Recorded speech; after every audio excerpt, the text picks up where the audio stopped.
daily soccer podcast with the Global Sports Podcast Network. Hello and welcome back to the Daily Southampton, part of the Global Sports Podcast Network. My name is Greg Elliott, and as always today joined by my good friend and wonderful co-host, Zach Ingo Finch. How you doing, mate? You alright? Yeah, I'm not too bad, mate. I'm not too bad. I'm just counting down to the weekend, realistically. Yeah, I'd love to say that I'm bouncing, but I just don't think I've quite got the energy for that today. But that's fine, mate, because, I've been keeping up with some international football where I have to, and exclusively where I have to, it has to be said. And following some Saints as they're off on international duty, mate. So I thought we'd have a run through and see how they got on. It's been a crazy few results, and my favourite thing is when you were doing you're getting some of the information together for this episode. I was throwing out results from all of the other games that you've not watched, like Norway being Moldova 11-1, and you're like, what? Which shows you how much attention you really do pay. Or the fact that Bolivia beat Brazil, and you had members of the team crying. It's crazy, like proper crazy stuff. And you're just there like, oh, yeah, I never saw any of that, which is mad to me. But I guess that shows you how, It's just how my brain works, mate. I can't help it. I'm not generally switched on to international football at all. I did watch some of the England game, which was quite good the other night. It was nice 5-0 win. I feel like you watched the first England game and I watched the second game, and I definitely got the better deal. Oh yeah, 100%. I skipped it because of that reason, and then my phone died last night, and I woke up to a WhatsApp from you that was like, "Oh mate, this is a banging game," and you talking yourself through it, and I was like, "Wait, what?" Check the news. I was like, "Are you for real? That I skipped the game that was actually really good and watched the really really bad one?" And no, that's exactly what happened. They were a bit sainty. They just stepped up when the opposition stepped up. That's all it was. It's. I hate that is a thing we are known for, because we could be known for so much more. But hey ho, is what it is. All right, mate. Well, look, let's get straight into it and talk about the Saints internationals who are away. So let's start with the shining star of this season, undoubtedly, who's going to be Jay Robinson breaking through. He went away with the England under-19s and partook in 3 games on an international break, which is nuts. That is a lot of games. Yeah, too right. He played as a sub for the last 30 minutes of a 2-0 win over the Ukraine under-19s. It was already 2-0 when he came on, so he didn't get involved with goals, but it's all minutes, isn't it? Mm-hmm. He played 70 minutes as a starter in the 3-3 draw against Spain. This is where they start their qualifying run for the Under-19s World Cup next year. And so that's a decent result, a 3-3 draw. And then he played the first half in a 4-1 win over the Netherlands, which I don't think guarantees them qualification, but really sets it so that they're in a really good position to qualify for the World Cup. So yeah, that's good. Is it similar qualifications to the normal World Cup, do you know? Because I don't know if they changed the under-19 or under-21s World Cup when they changed the format of the World Cup. Did they also add 64 teams in total or whatever? But I think that says a lot more about how little we all kind of pay attention to, well, not all of us, but at least me and you, attention to sort of younger international football, right? Yeah. And in fact, to show you how much attention I didn't pay and got it wrong, mate, it's not even the World Cup, it's actually the Euros. Journalistic integrity at its finest, mate. Well, do you know what, mate? I'm going to leave it in because it just shows that the research is not always. Look, sometimes you make a mistake. It's fine, Greg. But yeah, they are. That's all that matters. Yeah. So next year's European Championships, I don't think they're quite officially qualified yet, but I think it's as good as at this point, which is good. Nice. Next up, Shea Charles was a big talking point in his games for Northern Ireland. He scored his first international goal in a 3-1 win against Luxembourg. I did hear about that and saw that his manager was very pleased, and that can only be a good thing for us. Well, is it bad, Greg, that whenever this kind of stuff happens and our players get the stage, in the world. I'm always worrying, like, oh no, which Too team many has now eyes. seen our player and has decided that they are going to be bought within the next sort of 12 to 18 months, But no, it's really, really good for him. I'm really happy for him. Well deserved. Yeah, he also played a full 90 minutes in the 3-1 defeat to Germany, which, it's not really anything to be ashamed of, Germany. Obviously, a considerably tougher opponent than Luxembourg, but yeah, Yes. shows that he's making himself an important part of that team. Yeah, like you say, it can only be a good thing and can only do his confidence the world of good, right? Yeah, for sure. I'd like, if you've been hoping to kind of make gains, like your first international goal is always going to be a big deal, right? As well as your first cap, if you're a goal scorer, that is. But or an outfield player. But yeah, no, it's. I think it's fantastic news for him. Fantastic news for us. Happy days. Yeah, good stuff. All right, look, 2 in. I think it's a nice breaking point. Gonna hit the pause button and hear a word from our partners at Bioniq. Your body is unique, and Global Sports Podcast Network has partnered with Bioniq, the world's most personalised supplements. Bioniq provide 100% tailor-made supplements designed to deliver precisely what your body needs at exactly the right levels to optimise your health. No guessing. So click the link in the show notes. Use the code GSPN 2025 for 40% off your first month's subscription. Bioniq. Don't settle for off-the-shelf solutions made for just anybody. Get what's right for you right now. Your body. Okay, and we are back. Okay, mate. Carrying on down the list that I've got in front of me. Joshua Kwasi playing for the German under-21s. He played 45 minutes in their friendly against Albania, which was a 2-0 win, and got booked for a foul. In a friendly, good job, mate. Anyway, as with many of these games, I obviously didn't watch. Finding streams of youth football's hard, but yeah, this game had live commentary, so I was sort of scrolling through and reading, and the only time I saw his name mentioned was about 4 times. It was Joshua Kwasi commits a foul. Joshua Kwasi commits a foul. Joshua Kwasi commits a foul. Booked. Okay, let's see what's happening here. Incredible.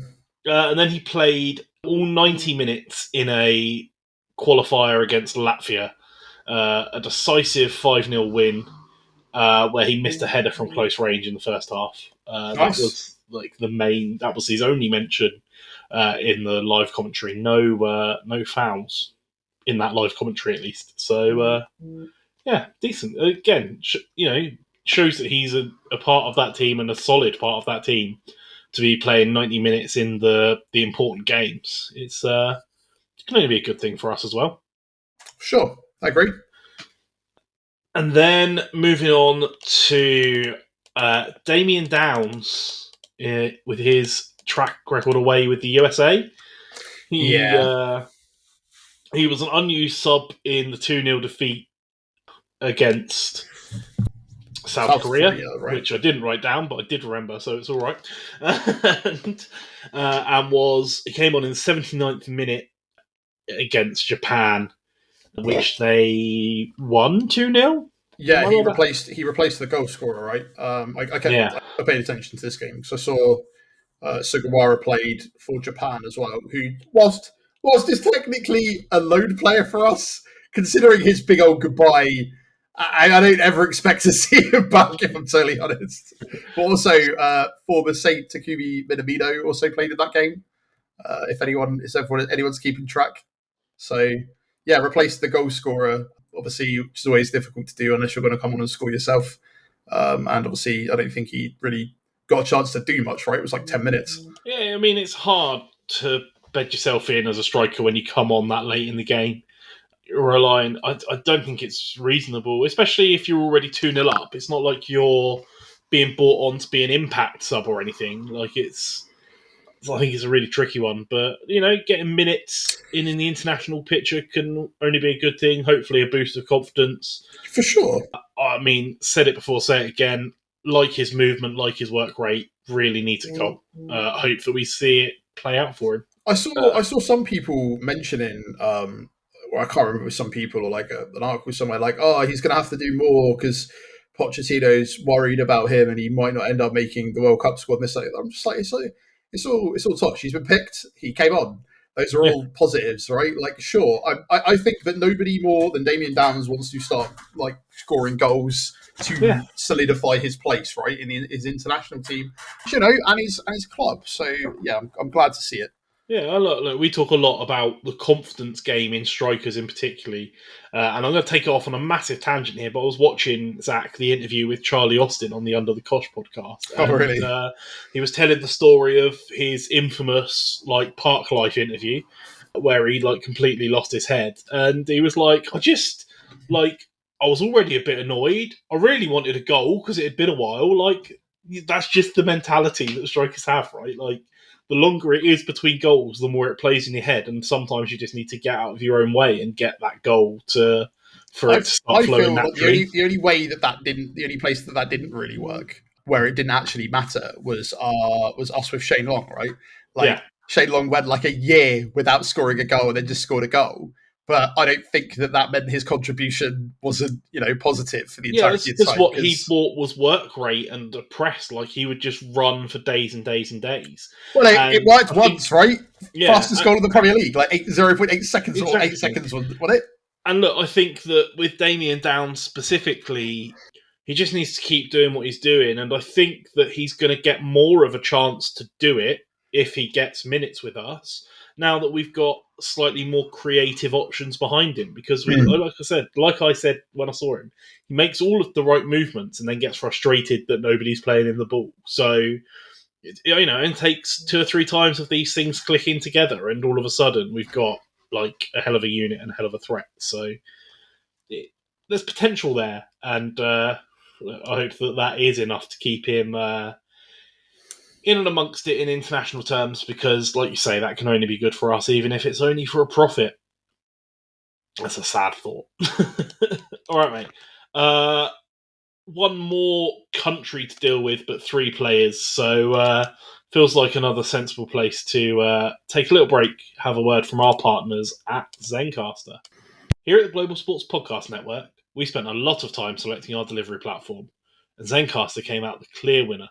With 4K video recording from your phone and AI editing that automatically removes all those ums and ahs, it's super easy to start a podcast that sounds great and is delivered efficiently.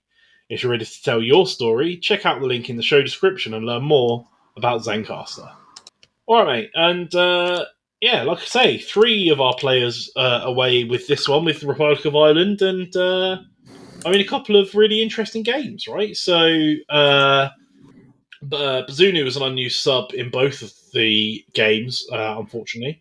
But in the 2-2 draw against Hungary at the start of the week, Manning played the full game and got the assist for the 93rd minute equaliser. So, yes, I did see, like, once again proven likes a late goal and just Ryan Manning things, right? Free kicks and 93rd minute goals. It's just putting the ball in the mixer with some unbelievable deliveries and being about. Like, I really feel like he is one of the players that most exceeded expectations so far. Yeah, 100%. I think that Ryan Manning is one of the ones where the way I know that you said you'll miss James Bree, right? And James Bree's done some good service for us.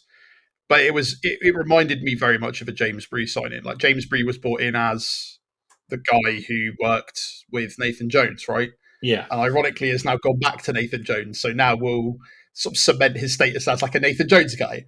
Yeah. Manning was brought in as a Russell Martin guy, played under him at Swansea, was there on a free agent. We picked him up. We didn't expect him to do great in the Premier League. In fact, we barely expected him to play at all. Played all right. Was probably he was one of the more consistent players, right? Solid 6 to 7 out of 10 every game.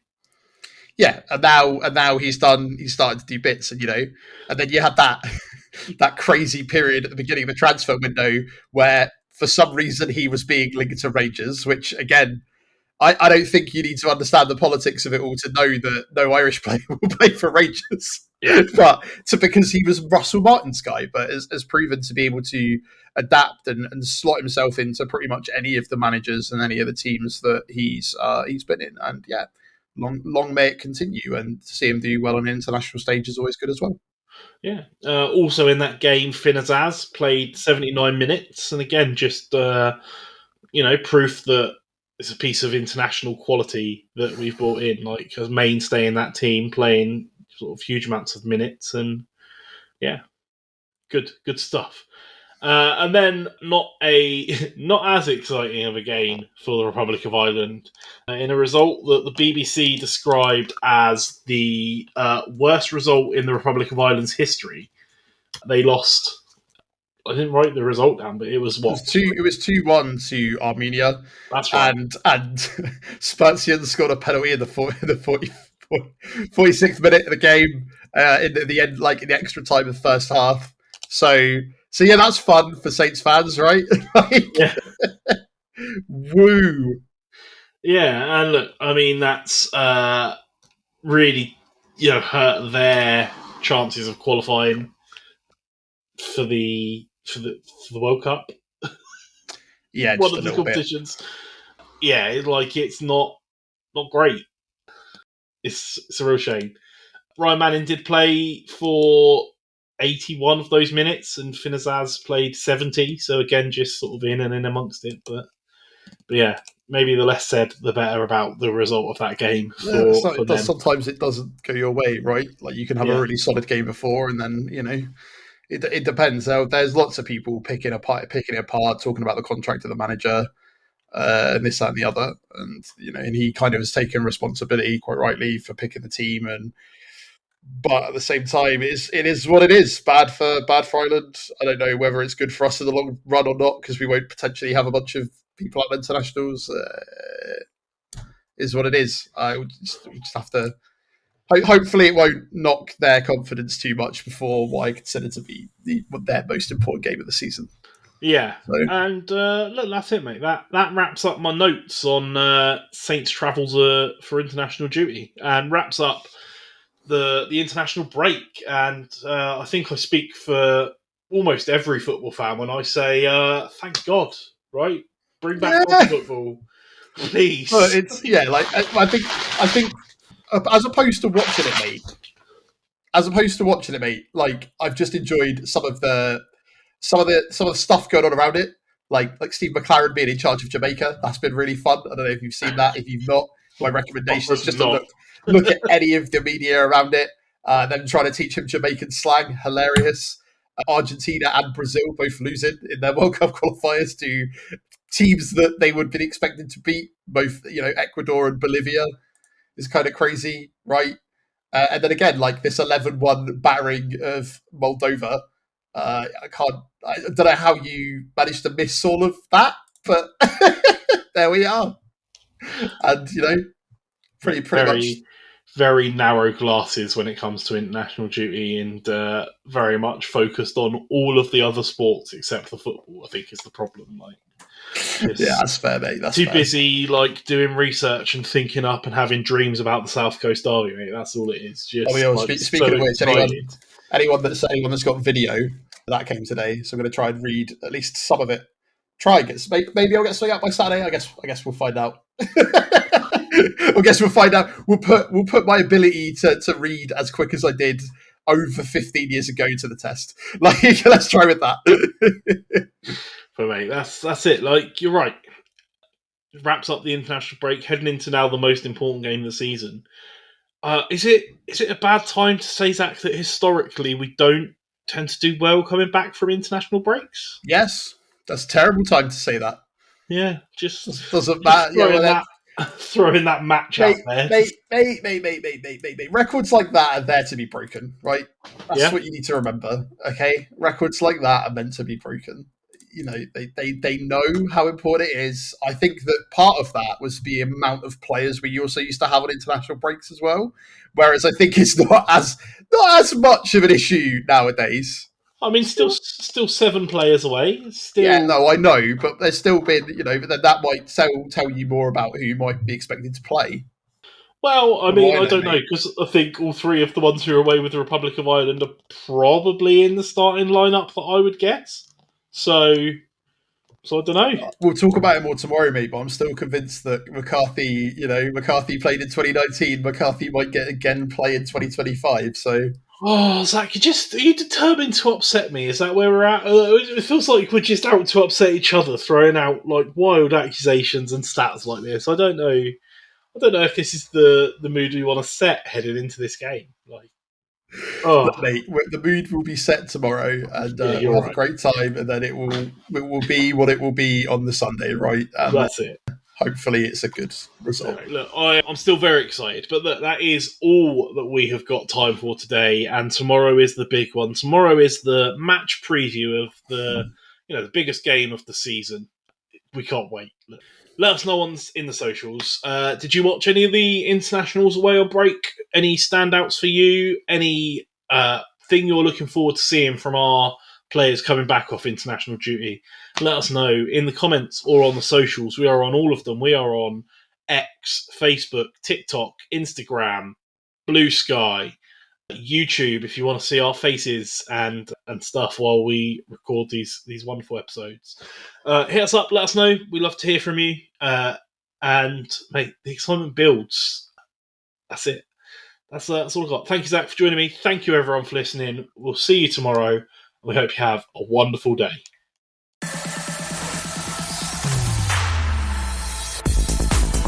Your daily soccer podcast with the Global Sports Podcast Network.